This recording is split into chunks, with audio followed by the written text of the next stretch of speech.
प्रिय विद्यार्थियों, अनिल जज्बाती का प्यार भरा नमस्कार। आज हम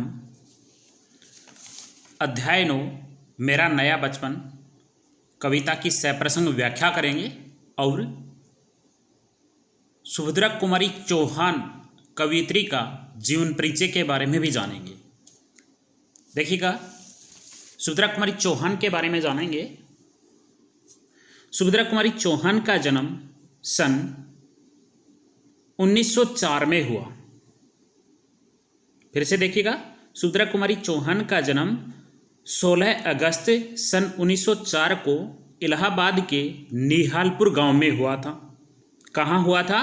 निहालपुर गांव में हुआ था। कब हुआ था? 16 अगस्त 1904 को हुआ था, इलाहाबाद में हुआ था। और यही नहीं, नागपंचमी के दिन इनका जन्म हुआ था। देहावसान, इनकी मृत्यु कब हुई थी? इनकी मृत्यु 15 फरवरी 1948 को हुई थी, सिवनी गांव में हुई थी। मृत्यु 15 फरवरी 1948 को हुई थी, सिवनी गांव में हुई थी। कार दुर्घटना में इनकी मृत्यु हुई थी। ऐसा माना जाता है कि इनका जन्म भी नागपंचमी के दिन हुआ था और इनकी मृत्यु भी नागपंचमी के दिन हुई थी। अपने समय की लोकप्रिय कवियत्री सुभद्रा कुमारी चौहान का जन्म प्रयाग में हुआ। मैं पहले बता चुका हूँ कि इनका जन्म इलाहाबाद के प्रयाग के निहालपुर गांव में हुआ था तथा उनकी आरंभिक शिक्षा भी वहीं हुई। देखिएगा, सुभद्रा कुमारी चौहान थी, उनकी जो प्रारंभिक जो शिक्षा हुई थी वो प्रयाग में हुई थी। यानी ये कह सकते हैं कि इनका विद्यार्थी जो जीवन है वह प्रयाग में बीता। साहित्य के प्रति उनकी रुचि बचपन से ही थी। सुभद्रा कुमारी चौहान है, साहित्य के प्रति जो उनकी रुचि थी वो बचपन से ही थी तथा 5 वर्ष की आयु में उन्होंने पहली कविता लिखी थी। देखिएगा, सबसे बड़ी बात, सुभद्रा कुमारी चौहान ने या उनकी जब 5 वर्ष की आयु थी तब इन्होंने पहली कविता लिखी थी। कौन सी कविता थी? उस कविता का नाम था नीम, जो मर्यादा पत्रिका में प्रकाशित हुई थी। सुभद्रा कुमारी ने पहली कविता लिखी थी 5 वर्ष की आयु में। उस कविता का नाम था नीम, जो मर्यादा पत्रिका में प्रकाशित हुई थी। उन्होंने भारतीय स्वतंत्रता आंदोलन में सक्रिय भागीदारी की। देखिएगा, सुभद्रा कुमारी चौहान ने भारतीय स्वतंत्रता आंदोलन में सक्रिय भागीदारी की तथा कई बार जेल भी गई। देखिएगा, क्या कहना चाह रहे हैं। परिचय में क्या बतलाया गया है? परिचय में ये बतलाया गया है कि सुभद्रा कुमारी जो चौहान थी, उन्होंने स्वतंत्रता आंदोलन में अपने पति के साथ भागीदारी ली। या ये कह सकते हैं कि सुभद्रा कुमारी चौहान ने महात्मा गांधी के असहयोग आंदोलन में भी भाग लिया था। सुभद्रा कुमारी जो चौहान थी, उनके पति का नाम था लक्ष्मण सिंह। उनके साथ मिलकर के उन्होंने असहयोग आंदोलन में भाग लिया। मूलतः वे कवियत्री थी तथा उनकी कविताओं में 2 प्रवृत्तियां प्रमुख रूप से देखने को मिलती हैं। यानी सुभद्रा कुमारी चौहान थी, वह मुख्यतः कवियत्री थी और कविताओं में 2 प्रकार के रूप देखने को मिलते हैं। प्रथम, राष्ट्रीय भावना की। प्रथम जो कविता थी वो राष्ट्रीय भावना की कविताएं हैं, यानी राष्ट्र से संबंधित कविताएं हैं।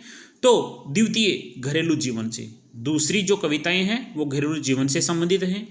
उनकी राष्ट्रीय भावनाओं से युक्त कविताओं पर, समसामयिक घटनाओं पर, समय समय पर होने वाली घटनाओं, राष्ट्र प्रेम तथा संस्कृति की गहरी छाप मिलती है। यानी उनकी कविताओं में घटनाओं से संबंधित और राष्ट्र प्रेम की जो संस्कृति है या भारतीय जो संस्कृति है उसकी झलक देखने को मिलती है। उनके काव्य प्रतिभा नैसर्गिक है। उनकी जो काव्य प्रतिभा है वह प्राकृतिक है, ईश्वर का वरदान है। इसलिए इनके काव्य शैली की प्रमुख विशेषता यह है कि वे जटिल से जटिल विषय को भी सहज और सरल शब्दों में व्यक्त कर देती। देखिएगा, क्या कहना चाह रहे हैं। यहाँ पर यह बतलाया गया है कि जो सुभद्रा कुमारी जो चौहान थे, उनके सामने अगर कठिन से कठिन विषय भी आते थे तो उन विषयों को वह सरलता से और सहजता से वह उनको व्यक्त कर देती थी। यहाँ पर मैं बता देता हूँ कि जो सुभद्रा कुमारी जो चौहान थी, उनके पिता का नाम रामनाथ सिंह था। सुभद्रा कुमारी चौहान 4 बहनें थी, 2 भाई थे। इनकी प्रसिद्ध कविता झांसी की रानी मानी जाती है, जिसे अंग्रेज सरकार ने प्रकाशित नहीं होने दिया था। आगे देखिए, भाव और अभिव्यक्ति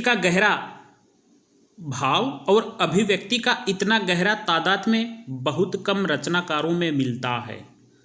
तादाद में का अर्थ होता है सामंजस्य, तल्लीनता, एक जान होना। यानी भाव और अभिव्यक्ति का इतना गहरा सामंजस्य बहुत कम रचनाकारों में मिलता है, इसलिए कोई भी भाव उनकी कविता में आरोपित नहीं लगता। बुंदेलखंड में गाए जाने वाले लोकगीत के छंद में झांसी की रानी, यानी जो झांसी की रानी जो कविता है वह बुंदेलखंड में गाई जाती थी, एक छंद के रूप में गाई जाती थी, जिसे ओजस्वी कविता, ओज से परिपूर्ण कविता, वीरता से परिपूर्ण कविता, उनकी प्रतिभा और दृष्टि दोनों की परिचायक है। यहां बतलाया गया है कि जो सुभद्रा कुमारी जो चौहान थी, उन्होंने झांसी की रानी जो कविता लिखी थी वह ओज कविता थी, वीरता से परिपूर्ण कविता थी, जो उनकी प्रतिभा को बतलाने का कार्य करती है। इसलिए अंग्रेज सरकार ने इस कविता को जब्त कर लिया था। यानी यह कविता है, यह राष्ट्र प्रेम से कविता थी, लोगों में जोश भरने वाली कविता थी, लोगों में वीरता भरने वाली कविता थी। इस कविता को सुनकर के पढ़ करके लोगों के हृदय में जोश उत्पन्न हो जाता था, इसलिए अंग्रेज सरकार ने इस कविता को जब्त कर लिया था। पर यह लोगों को कंठस्थ थी, यानी आज तक भी यह लोगों के गले में याद है, कंठस्थ है, उन्हें अच्छी तरह से याद है। इस कविता की सरल किंतु ओज भरी पंक्तियों ने हिंदी भाषा भाषी जनता को खूब प्रेरित किया। यहाँ पर बतलाया गया है कि जो झांसी की रानी जो कविता थी वह ओज गुण से परिपूर्ण थी, वीरता से परिपूर्ण थी, इसलिए जो भारतीय जो लोग थे उन भारतीय लोगों में उस कविता ने ओज उत्पन्न कर दिया, जोश उत्पन्न कर दिया। सुभद्रा कुमारी चौहान ने कहानी और निबंध विधाओं में लिखा है। यानी सुभद्रा कुमारी जो चौहान थी उन्होंने कहानियाँ भी लिखी हैं और निबंध भी लिखे हैं। बिखरे मोती तथा उन्मादनी उनकी कहानियों के संकलन हैं। देखिएगा, बिखरे मोती 1932 में लिखी गई थी, जो सन 1934 में प्रकाशित हुई थी। उन्मादनी 1947 में प्रकाशित हुई थी। सुभद्रा कुमारी चौहान ने कुल 46 कहानियां लिखी थी। उनकी कहानियों में उदात्त आदर्शवाद को अभिव्यक्ति मिलती है। उनकी कहानियों में उदात्त आदर्शवाद का अर्थ है अच्छी से अच्छी बातें मिलती है, यानी उनकी कहानियों में अच्छी से अच्छी बातें मिलती हैं। सुभद्रा कुमारी चौहान को उनकी कहानियों पर 2 बार शेक्सपियर पुरस्कार मिल चुका है। किनके द्वारा? हिंदी साहित्य सम्मेलन की ओर से मिला। उनके निबंध भी समसामयिक समस्याओं पर केंद्रित हैं, यानी उनके जो निबंध हैं वो समय समय पर होने वाली जो समस्याएं हैं, घटनाएं हैं, उनके ऊपर आधारित थे। उनकी पहचान एक सजग कवयित्री के रूप में, जिसने राष्ट्रीय चेतना तथा हृदय की कोमल भावनाओं को सहजता से अभिव्यक्ति दी है। शिल्प के लिए कोई विशेष आग्रह उनकी रचनाओं में नहीं मिलता। मेरा नया बचपन कविता की जीवन की बाल्यावस्था, बचपन की अवस्था को जिस सादगी और भाव प्रवणता के साथ सुभद्रा कुमारी चौहान ने ढाला है, वह उनकी विशिष्ट उपलब्धि है, सबसे अलग प्राप्त होने वाली उपलब्धि है। बचपन को लेकर लिखी यह कविता अपनी तरह की दुर्लभ कविता है, यानी बचपन में यह लिखी कविता या बचपन को लेकर यह लिखी कविता दुर्लभ कविता है, यानी आज इसके समान कोई दूसरी कविता नहीं है। इस प्रकार की कविता पाना, दूसरी कविताएं पाना असंभव है। बचपन जीवन का सबसे सुंदर समय होता है। बचपन है वह जीवन का सबसे सुंदर समय होता है, जहाँ किसी प्रकार का तनाव नहीं होता, अपनी बेटी के साथ लेखिका का खोया हुआ बचपन पुनः लौट आता है। देखिएगा, यहाँ पर बतलाया गया है कि बचपन जो होता है वो स्वतंत्र होता है, किसी भी प्रकार का बचपन में तनाव नहीं होता है। और लेखिका है, उसने अपने बचपन को फिर से अपनी बेटी के रूप में पाया है। यहां पर मैं आपको विशेष बता रहा हूं, सुभद्रा कुमारी चौहान का जन्म 16 अगस्त 1904 को हुआ था, इलाहाबाद में हुआ था। इलाहाबाद के पास एक छोटा सा गांव है निहालपुर, उस गांव में हुआ था। नागपंचमी के दिन इनका जन्म हुआ था और इनकी मृत्यु भी नागपंचमी के दिन मानी जाती है। कार दुर्घटना में इनकी मृत्यु हुई थी। 15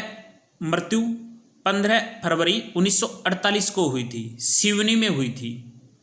इनके पिता का नाम रामनाथ सिंह था। इनकी पहली कविता नीम थी, जो मर्यादा पत्रिका में प्रकाशित हुई थी। इनके पति का नाम ठाकुर लक्ष्मण सिंह था। सुभद्रा कुमारी चौहान के 3 पुत्र थे, अजय, विजय और अशोक। 2 पुत्रियां थी, ममता व सुधा चौहान। अब आगे देखिएगा, कविता देखिए। बार बार आती है मुझको मधुर याद बचपन तेरी, बार बार आती है मुझको मधुर याद बचपन तेरी। गया तू ले गया जीवन की सबसे मस्त खुशी मेरी, गया तू ले गया जीवन की सबसे मस्त खुशी मेरी। चिंता रहित खेलना खाना वह फिरना निर्भय स्वच्छंद, चिंता रहित खेलना खाना वह फिरना निर्भय स्वच्छंद। कैसे भूला जा सकता है बचपन का अतुलित आनंद, ऊंच नीच का ज्ञान नहीं था, छुआछूत किसने जानी। बनी हुई थी वहाँ झोपड़ी और चित्रों में रानी, किए दूध के कुल्ले मैंने चूस अंगूठा सुधा पिया। किलकारी किल्लोल मचाकर सुना घर आबाद किया, रोना और मचल जाना भी क्या आनंद दिलाते थे, रोना और मचल जाना भी क्या आनंद दिलाते थे। बड़े बड़े मोती से आंसू जयमाला पहनाते थे, मैं रोई माँ काम छोड़कर आई मुझको उठा लिया, मैं रोई माँ काम छोड़कर आई मुझको उठा लिया। झाड़ पूछ कर चूम चूम कर गीले गालों को सुखा दिया। बार बार आती है मुझको मधुर याद बचपन तेरी, बार बार आती है मुझको मधुर याद बचपन तेरी। देखिएगा, बार बार आती है मुझको मधुर याद बचपन तेरी। सुभद्रा कुमारी चौहान कह रही है, हे बचपन तू चला गया लेकिन मुझे बार बार तुम्हारी याद आती है। हे बचपन तू चला गया है लेकिन मुझे बार बार तुम्हारी याद आती है। गया ले गया तू जीवन की सबसे मस्त खुशी मेरी, हे बचपन तू चला गया है, हे बचपन तू चला गया है लेकिन मेरे जीवन की जो खुशी थी उस खुशी को लेकर चला गया है। हे जीवन तू चला गया है लेकिन मेरे जीवन की जो सबसे मस्त खुशी थी जिसमें मैं मस्त रहती थी वह खुशी तू ले गया है। चिंता रहित खेलना खाना, जब मैं बचपन में थी, छोटी थी, बच्ची थी तो चिंता रहित, मुझे किसी प्रकार की चिंता नहीं थी। खेलना खाना, मैं आराम से खेलती थी और आराम से खाती थी। फिरना निर्भय स्वच्छंद, निर्भय नहीं डर रहित, स्वच्छंद स्वतंत्र होकर के। कवित्री कहना चाह रही है कि मैं जब छोटी थी चिंता रहित थी, मुझे किसी भी प्रकार की चिंता नहीं थी। मैं खेलती थी, खाती थी, घूमती थी, मुझे किसी प्रकार का डर नहीं था। मैं निर्भय थी, स्वतंत्र थी, डर नहीं था। मैं चारों तरफ घूमती थी, खेलती थी, खाती थी, मुझे किसी भी प्रकार का डर नहीं था। कैसे भुला जा सकता है बचपन का अतुलित आनंद। हे बचपन तू चला गया, हे बचपन तू चला गया लेकिन हे बचपन तुम्हारा जो अतुलित आनंद है जिसके सम्मान कोई दूसरा नहीं है, उस आनंद को किस प्रकार से भूला जा सकता है। ऊंच नीच का ज्ञान नहीं, छुआछूत किसने जानी। कवित्री यहाँ कहना चाह रही है कि हे बचपन तू चला गया है, मैं जब छोटी थी तो इस घर में उस घर में यहाँ वहाँ खेलती रहती थी, मुझे ऊंच नीच का ज्ञान नहीं था। अर्थात कौन ऊंचा है और कौन नीचा है, अर्थात कौन ऊंची जाति का है और कौन नीची जाति का है, मुझे इस बात का ज्ञान नहीं था। छुआछूत किसने जानी और जातिवाद भेदभाव का भी मुझे ज्ञान नहीं था। अर्थात मैं चारों तरफ खेलती रहती थी, सभी को सम्मान समझती थी, सब मेरे लिए बराबर थे। बनी हुई थी वहाँ झोपड़ी। देखिएगा क्या कहना चाह रही है, बनी हुई थी वहाँ झोपड़ी, बनी हुई थी वहाँ झोपड़ी और चिथड़ों में रानी। कवियत्री कहना चाह रही है कि मैं जहाँ पर रहती थी, मेरा जो घर था वह झोपड़ी थी, लेकिन वह मेरे लिए क्या था? महल था। बनी हुई थी झोपड़ी और चिथड़ों में रानी। सुभद्रा कुमारी चौहान कह रही है कि जिस घर में मैं रहती थी, जिस झोपड़ी में मैं रहती थी, उसी झोपड़ी में चिथड़ों में रानी। मेरे कपड़े थे वो फटे पुराने कपड़े थे, लेकिन मैं अपने आप को उस घर में क्या समझती थी? रानी समझती थी। अर्थात मेरे लिए वह झोपड़ी थी, वह महल के बराबर थी। और मेरे जो घर थे, जो मेरा जो घर है, वह मेरे को किसके समान लगता था? यानी मैं उस घर में और अपने कपड़ों में अपने आप को रानी के समान समझती थी। कि ये दूध के कुल्ले मैंने चूस अंगूठा सुधा पिया। कवियत्री कहना चाह रही है कि जब मैं छोटी थी, बच्ची थी, तो मैं दूध के कुल्ले किया करती थी। दूध के कुल्ले करना यानी बाहर जो छोटा बच्चा होता था दूध मुख से बाहर निकाल देता था, तो मैं छोटी थी तो दूध को मुख से बाहर निकाल देती थी। मैंने चूस अंगूठा सुधा पिया, और मैं बचपन में अपने अंगूठे को अपने मुख में रखती थी, अर्थात उसे हमेशा चूसती रहती थी। सुधा पिया और मैंने अमृत का पान किया, अर्थात दूध था वही मेरे लिए अमृत था। किलकारी किल्लोल मचाकर सुना घर आबाद किया। जब मैं छोटी थी, किलकारी किल्लोल जोर जोर से शोरगुल करती थी, किलकारियाँ मचाती थी, और जो हमारा जो घर था, जो सुनसान घर था, उस घर को मैं आबाद कर देती थी, अर्थात खुशी से भर दिया करती थी। देखिएगा सुभद्रा कुमारी चौहान क्या कर रही है। वो कह रही कि जब मैं छोटी थी तो मैं अपने मुख से बाहर निकाल देती थी, अंगूठा चूसती रहती थी, और पान, अमृत का पान किया करती थी, अर्थात वह दूध है वह मेरे लिए अमृत के समान था।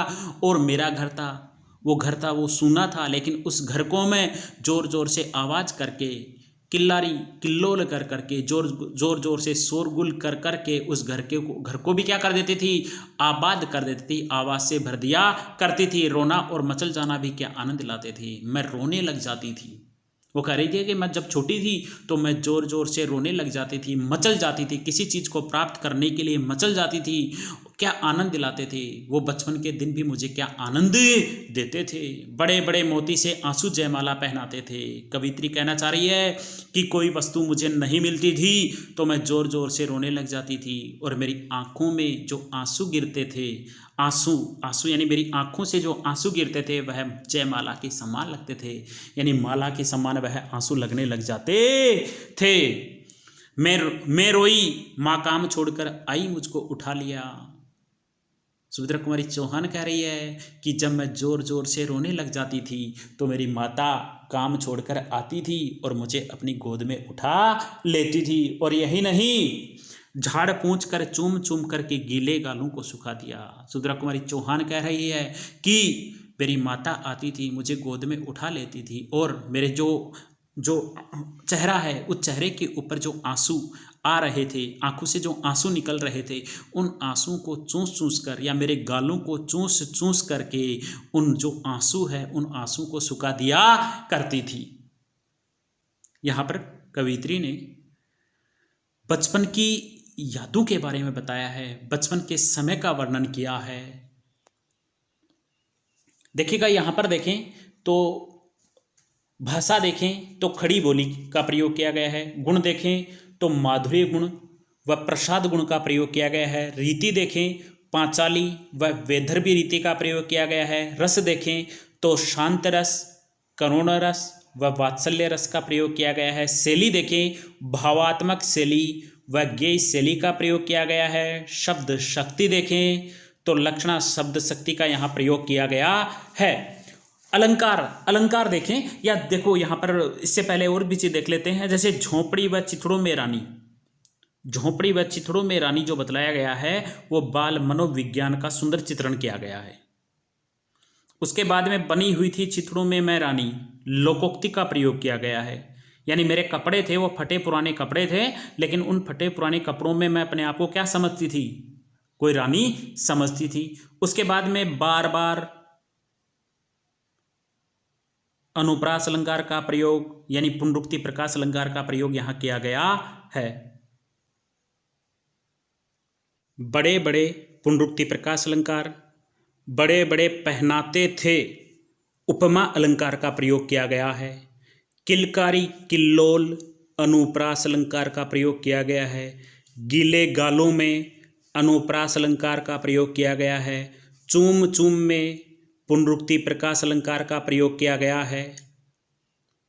अब आगे दूसरे पार्ट में